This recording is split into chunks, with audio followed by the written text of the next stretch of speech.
Hi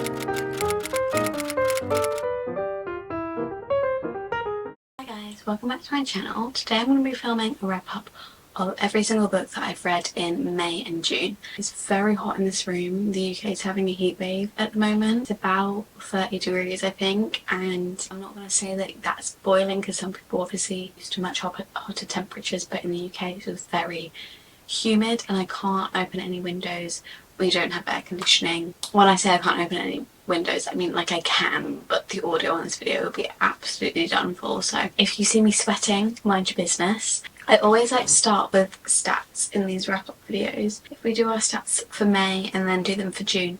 In May I read 6 books, an average rating of 3.42 stars, and I read 3,275 pages. In June, I read 5 books, 2,005 pages. I gave it an average rating of 3.4. The first book that I finished in May was Beth O'Leary's Swept Away. So Beth O'Leary has written romances like The Flat Share, The No Show, and I've really enjoyed her romances, but I didn't really enjoy her most recent one before this, which was The Wake Up Call, and then I also didn't really enjoy this one. I believe I gave it a 2.5 star I think. I do really appreciate the concept. Basically we're following, can't even remember their names, Zeke and Lexi. They have a one-night stand together. They go back to a houseboat which they both believe is theirs.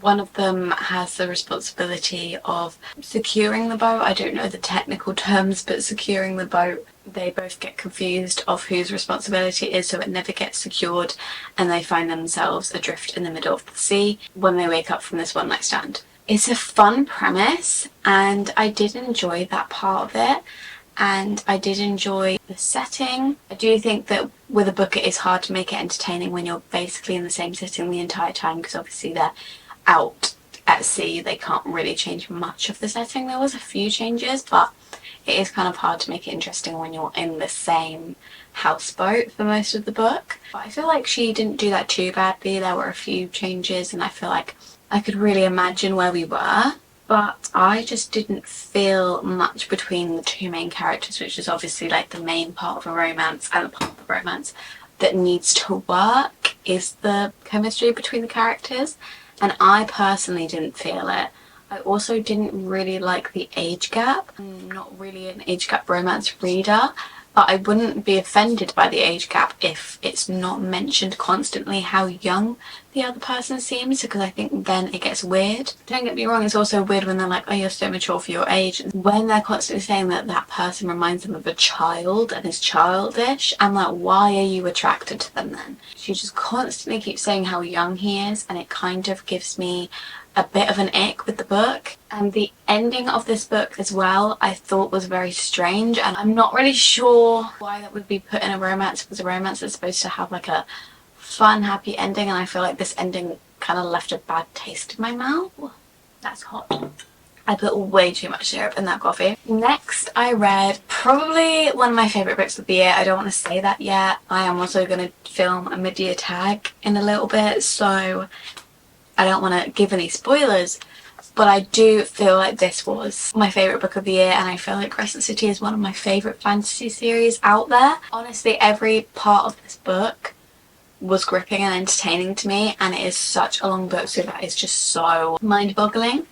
If you don't know what Crescent City is about, we follow Bryce, who is our main character, but we do get different POVs, kind of like in Throne of Glass. I'd still say like Bryce is very much our main character. And in Crescent City, basically a murder takes place, and then we skip forward a few years and a murder of a similar sort takes place again. Bryce is kind of connected in some way to these murders, and so the detectives of the world kind of reach out to her and are like, 1, you need to be protected, and 2, you need to help us solve this case.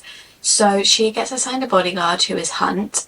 They pair together to kind of figure out what's happening with these murders. So it's kind of like a murder mystery, a fantasy, a romance. It's like a lot of genres blended into one, and I found it so fun. That's kind of the premise of the first book, and then this book follows on from that. I don't really want to say the main plot points of this book because it will give away the first book, so I don't want to give away anything from there, but we continue following Bryson Hunt. It's a lot of point of views in this book as well, and I really did enjoy that. I thought it was so fun getting a point of view of all the characters.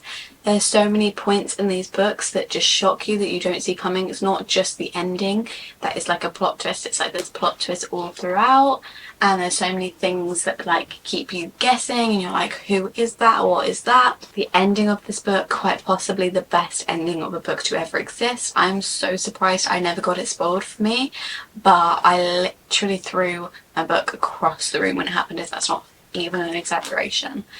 That was the best moment of my life. Yeah, it's been added to my 6-star book list, which is an esteemed list, and it is hard to get on there.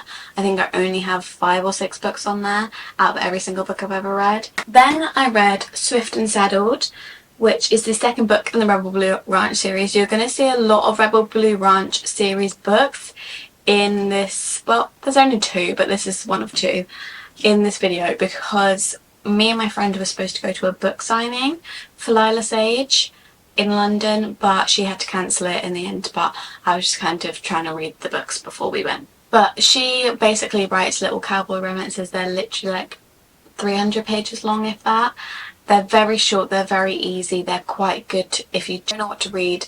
You want to read a book, but you don't want it to be too long because you don't really know if you want to read it or not, and just have a little filler book in the meantime. I think they're quite good for that. They're not my favourite. I don't feel like a crazy connection to any of the characters or the romance or anything when I read them, but they are good as like little filler books. All these books kind of take place on this ranch, and this ranch is run by a family, and basically the books follow like the brothers and the friends and stuff of those families. It's like an interconnected romance series. Ada comes to work at the ranch on this house. I think she's like a designer for houses or something. Lives in Rebel Blue Ranch for a bit while she helps her and Wes fall in love. That is basically like the plot of this book. So they don't have like the most insane plots, like a lot of the plot is just the romance, but it is fun to go back to Rebel Blue Ranch and to go back to all the characters there, and it is just a fun little country cowboy vibe. It's just a little filler book, but I gave that one a 3.5. Then I went on to Heavenly Bodies. This one had promise. I was reading the start and I was like, yes, this is good. Finally a fantasy romance that actually has some potential, but then it just started to lose me in the middle, and by the end I was like, I don't really know if I would continue this series because it is the first in a series, which is really upsetting because I love finding a new fantasy romance series. But this is another reason why I thought I would love it, is because it's obviously based on astrology. It's fantasy based on astrology, and I love everything about astrology. Like, I thought that this would be right up my alley, but unfortunately it fell a bit flat. I do think that it was thought out well. Like, at the start there's all these explanations of different lands and the stars and stuff. But yeah, basically it's a world ruled by the stars. Alara, our main character, has been given a prophecy that she will fall in love with a star and it will kill them both. The star that she's meant to fall in love with doesn't want this to happen. He kind of starts to hunt her. She's kidnapped by a neighbouring kingdom and they take her, and she basically has no choice but to be trained into a weapon against the star, because they both kind of have the joint goal of defeating him. He gets trained by the prince who's there, and obviously they have the romance. I don't know where the romance can more go from here. I feel like it got really good in the build-up, but I don't want to say boring because that's really mean. It was still a 3-star book, like it wasn't terrible, but I wasn't eager to read it when I got past the first half, and I don't really remember the ending at all, so I think that says what it needs to say, to be fair. I normally listen to Magnolia Parks. I think that listening to Magnolia Parks is the best way to read the books. Like maybe when I reread them I'll physically read them. I feel like it's just so fun listening to the audiobook. I feel like it gives the characters a lot of personality and I really enjoyed that. And I think when you're reading Magnolia Parks you do have to think more of the characters as real people, and I think the audiobook helps with that, because if you don't think about them as real people with flaws, they're not your picture perfect characters, so you might not like them. Magnolia Parks Into the Dark, which is the most recent one that's come out, it's the last Magnolia Parks one. We have a Daisy Hates coming out at some point, but I don't think it's even on the horizon yet. So this one was definitely the saddest of all the books. It was a long book of sadness, but I think that it really went through, I don't want to say much because I'm going to spoil something, but it really went through what the characters are going through at the pace that you would go through it in real life. Like it didn't rush anything to carry on the book. Slow, but in a way that I feel like it should have been slow, and that is the correct way to do it. I don't think it was slow and then I was being like, oh, this is so slow, like speed it up. Like it was a bit slow, but in the way that if you love the character, I feel like you can understand and you can appreciate that it is slow. I originally gave it a 5-star, but then I kind of was like, I think I got a bit too excited and I changed it down to a 4.5. The only thing is the last line of the book, obviously I think Jessa Hastings is Australian. Sorry, that was offensive. I don't know if she has any background of the UK or anything, but I know that obviously these are like set in London and they're like Gossip Girl in London, but she's not actually from the UK, and I feel like sometimes you can tell that. And the last line of this book, I mean, I googled it and some British people have said no, we do say that here, but I've never heard anyone say it, and I live very close to London, and so I feel like I know that no one in London says it either, because I live in the same part of the UK as London. I feel like I've never heard it, so I feel like it is not commonly said in London at least. And it just kind of took me out of it, and I was like, that's going to be the last line of a Magnolia Parks book, one that doesn't match up with them being British, or at least from London at all. It really took me out at the ending, because I was like, you know, when you're reading a book like Magnolia Parks, the quotes hit you so hard, and so I was like covering up like the last sentence. I was like, what's the last sentence gonna be, when I was on the last page, and then I was like, what? Also, it really frustrates me how it kept saying like zucchini instead of courgette and eggplant instead of aubergine, and I'm like, those are the only things that kind of annoyed me. So that's why it's a 4.5 and not 5. Maybe that is a bit harsh, but the last line of the book I wanted it to hit and it didn't, so that is the only reason I've put it down half a star. I really enjoyed it, and from me giving the first Magnolia Parks book I think like 2-star to giving the last one almost 5-star is a big jump. Then we have Emma by Jane Austen. I feel like I might offend a few people by saying this, so if you're gonna attack me, please just keep it in your own brains because I'm sensitive. Emma by Jane Austen, obviously a classic. I saw this really pretty edition and I wanted to read more classics, so I was like, I'm gonna get this really pretty edition of it and I'm gonna read it.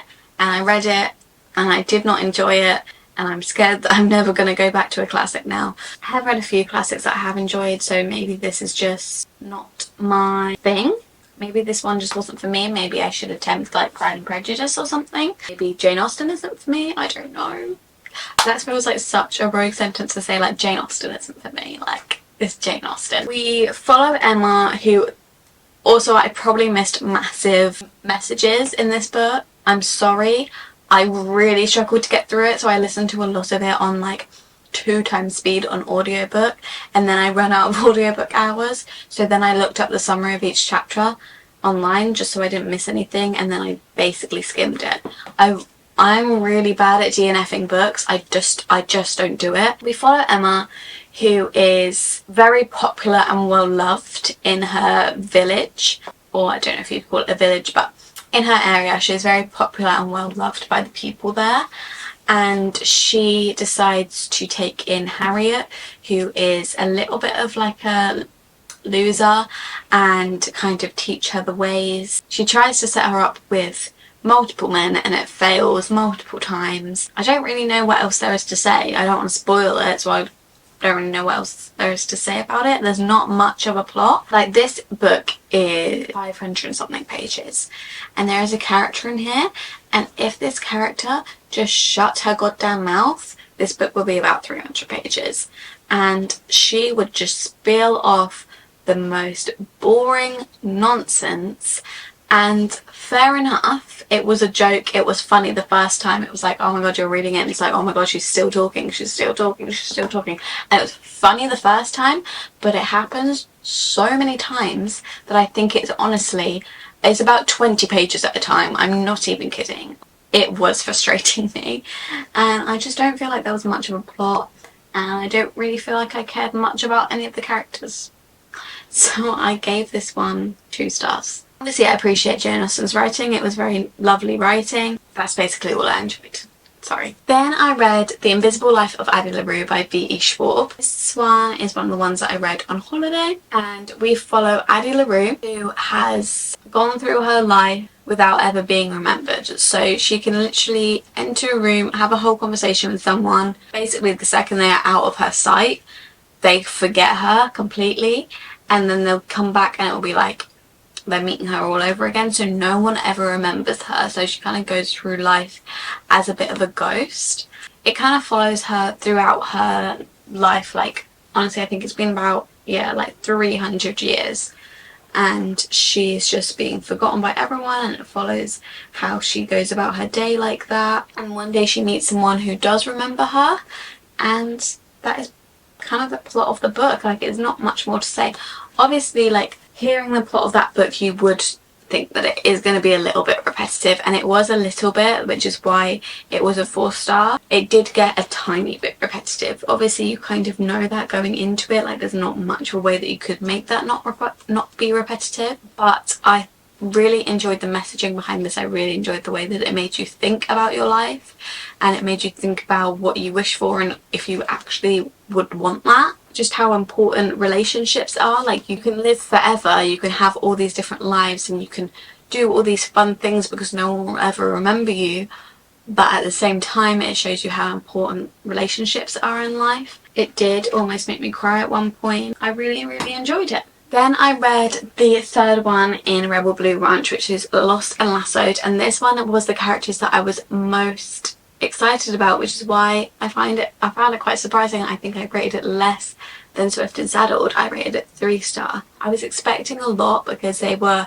the couple that I was rooting for throughout the other 2 books, and then it got to this one and I was really excited to see their story, and it wasn't quite what I thought it was going to be. I think that because the books are so short, it is hard to do like a slow burn that their story kind of needed. And it is hard to really go into depth about the characters and why they behave the way that they do. And so I just felt like it was kind of not rounded out as well as it could have been. But obviously that is because it is less than 300 pages.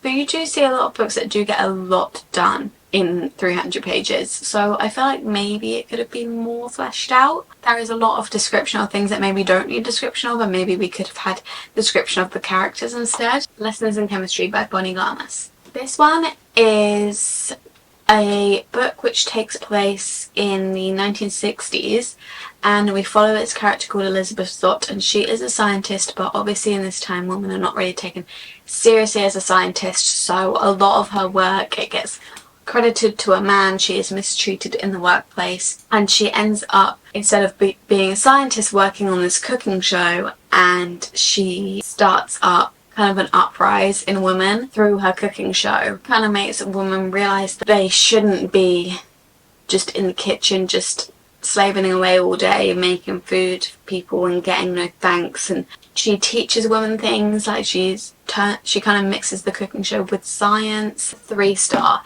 There is a lot about chemistry, obviously, and I feel like Bonnie Garmus could have been writing anything and I would not know if she was correct or not. But I feel like the message of this book is quite simple, and I don't really know what the point of it was, whether it was to be serious and to kind of be like to women like wake up, or if it was to show how women used to live, so that we don't forget how it used to be like for women and we don't take for granted where we are now.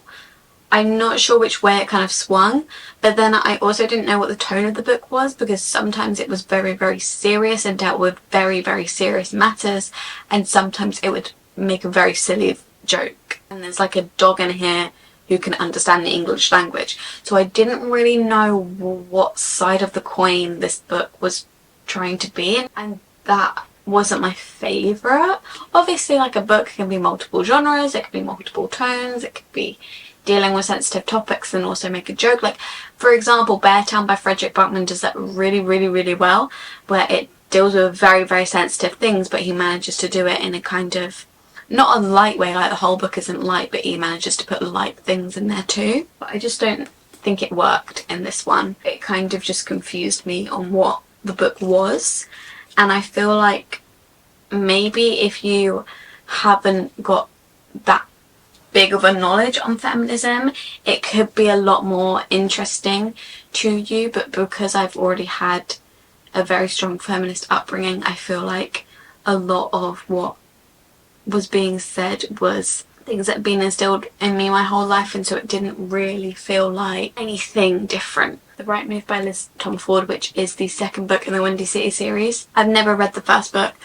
I've heard very bad things about Mile High, both online, from my friend. Like, I didn't ever want to read Mile High, so I just went right into The Right Move. Actually pretty good for the first part. I thought that this is a really good romance for the first part, and it was good, but I feel like it was way too long. Like, I don't think a romance ever needs to be that long.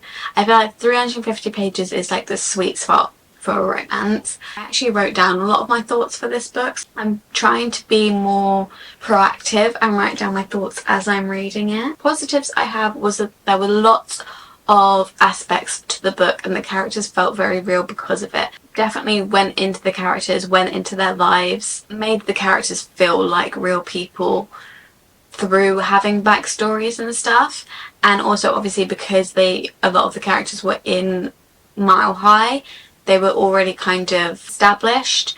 We didn't spend crazy long like establishing characters, but they still had a good backstory like built up for all them. The subplots, I think, especially the ones about friendships and like drifting from friends and stuff, I found really interesting, and I really enjoy a subplot in a romance, so I really enjoyed that. And we also go into a lot about the mindset that Ryan has and how that is unhealthy and how he kind of overcomes that. So I do enjoy those aspects of the book, but the negatives were that it over explains emotions. Say a reaction that a character had, like a facial expression that they had after something, and it would go on to be like, I felt disappointed, when it already said that their face fell. We can tell you said your face fell.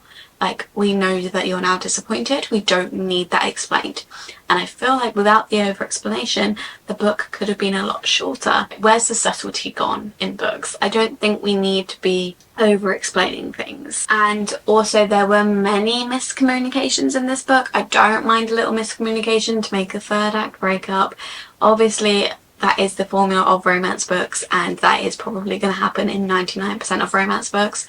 But I feel like there were multiple miscommunications, and I was like, you guys, please use your brains. It wasn't true to their characters. I feel like their characters were quite level-headed and mature, and I feel like they wouldn't have not spoken for that long or misinterpreted something like that. And finally, this month I listened to Watch Me, which is the first book in the new Shatter Me spin-off. This follows James, who is part of the Shatter Me series, and it follows him in his story. It's dual POV. I was a bit worried because I thought it was just going to follow a man, but it's dual POV, and we follow Rosabelle, I think, and James. Rosabelle is part of the opposing side in Shatter Me. We have like this uprising and overturning of the government, but there is still a tiny part of that old government that still exists, and she lives over there and is kind of exploited by that government. But she has to live there and she has to make do because her sister is ill, and if she conforms to that government, then they will help keep her sister alive. But she gets sent on this mission into James then finds himself in her area. He gets himself into a bit of trouble and Rosabelle ends up escaping with him because she gets assigned a task to go back with him to the land where the new government is, kind of spy on them and try and like take them down on the inside. So Rosabelle goes over there with James and he doesn't know that. Obviously he just thinks that he is taking this woman with him because she's going to help him escape. It is quite good. I do think in the audiobook, I don't know if I loved the audiobook voices. That is the only thing I'll say, but I was able to look past it. And I do think when I listen to things on audiobooks, I don't like it as much as I would if I read it. Just because I'm not always paying full attention, but I gave it 3.5, but maybe if I read it, it could have been a 4. But I am interested in continuing the series, and I definitely think I will continue the series. So I don't think we went enough into Rosabelle's character, but obviously it is a series, so we might go more into Rosabelle's character, but I don't feel very connected to her. Obviously we already know James, so I did feel more of a connection to him. But that is the end of this video. That is all the books that I read in May and June. It was a pretty successful reading month. I did have 6-star books, so it was pretty successful, but I'm not sure there was any 5 stars. If you enjoyed this video, please give it a thumbs up, comment down below any books that you've read this month and enjoyed. Subscribe down below, turn on the bell, and you'll be notified every time that I upload. If you want to, you can follow my social medias, Instagram and TikTok of both _libraryofeden. And I will see you in my next video very soon. Bye!